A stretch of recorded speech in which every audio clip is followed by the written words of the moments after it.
Ahoy hoy, I'm Planarwalk and welcome to Flat Earth News, a show where one of the philosophies held is it doesn't matter so much that someone was wrong and has to correct themselves. What matters is that someone corrects themselves when they are wrong.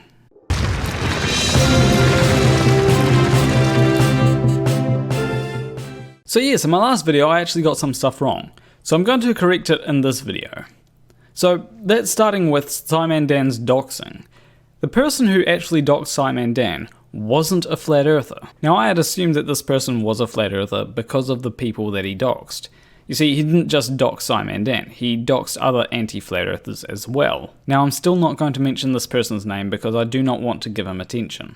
However, it turns out that this person is an anti-flat earther, which surprised me a bit, but he also does believe in some conspiracy theories. Now from what I found out, this person was a bit mad at SciManDan because SciManDan in one of his videos, particularly talking about chemtrails, had gone after low-hanging fruit. Now I can understand someone being mad at someone for going after low-hanging fruit.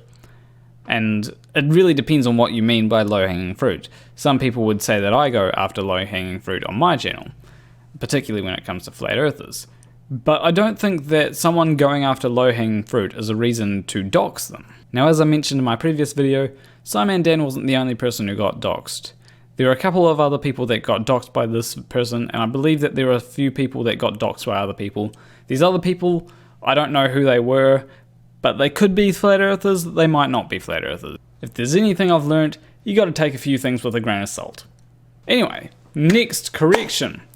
So the next thing I need to correct is about Nathan Oakley's strike. So it turns out that Nathan Oakley's copyright strike might actually be illegitimate. It turns out that it was filed by a person called MCToon.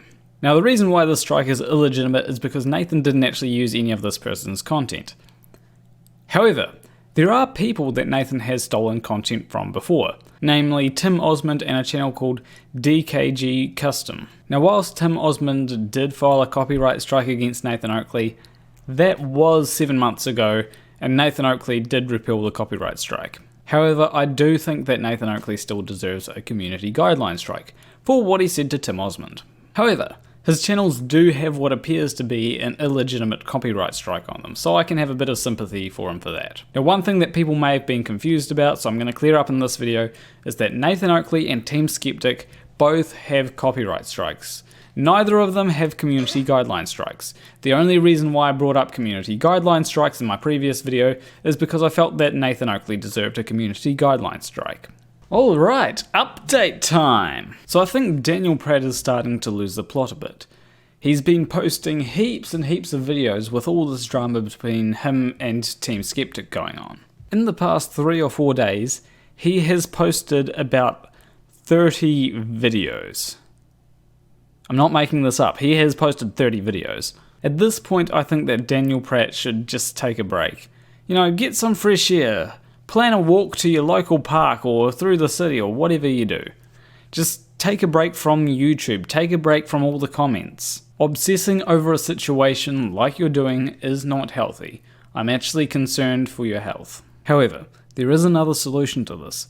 Team Skeptic has offered Daniel Pratt the opportunity to publish an apology video as well as revoke the strike. From what I can tell, if Daniel Pratt does this, then that's the end of it. Everyone can go home happy. But if he doesn't do that, then he will likely be facing a lawsuit. But luckily, Daniel Pratt does have a plan if he goes for the lawsuit. In fact, he's going to argue that the Earth is flat. I'm not making this up. What Daniel Pratt wants to do is he wants to argue that the Earth is flat and that Team Skeptic cannot demonstrate that it is round. Yep, that's what he wants to do. I mean, it seems like Daniel Pratt wants a debate, and if Daniel Pratt does want to debate so badly, I mean, he's welcome to come on my channel. Actually, Daniel Pratt, if you're watching this, I challenge you to a debate. You know, you can come on my channel, I will treat you with respect. And, you know, you can lay out your points.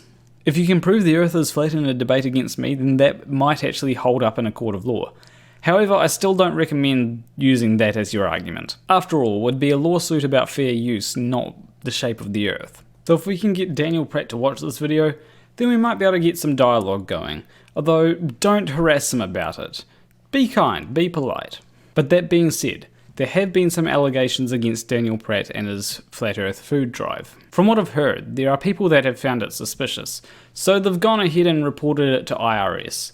And, you know, I guess we'll see if this turns into anything. It may turn into something, it may not turn into something. I don't know. I guess it all just depends on the legitimacy of the food drive. If it is legit, Daniel Pratt should have nothing to worry about. However, if it isn't legit, then Daniel Pratt is probably going to be very worried about this. And there is a bit of evidence to suggest that it may not be legit, but I think this evidence is mostly based on the non-existence of evidence for it being legit. But either way, whether it is legit or not, then the IRS will probably figure it out. But yeah, I think that's all I have to say about that. But hey, I've got merch. So now you can get your very own Flat Earth News hoodie, t-shirt, or whatever you want to wear. I've bought one for myself, in fact. And you can even get yourself a 20% discount if you enter the discount code PRATT by the 30th of January. That is PRATT. Although I know no one's going to buy anything.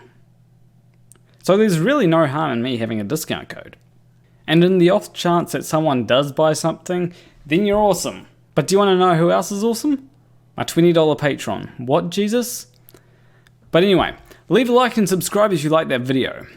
Leave a comment of what you think about the whole Pratt thing. But anyway, I will see you in the next video. Between you and me, thank you for watching.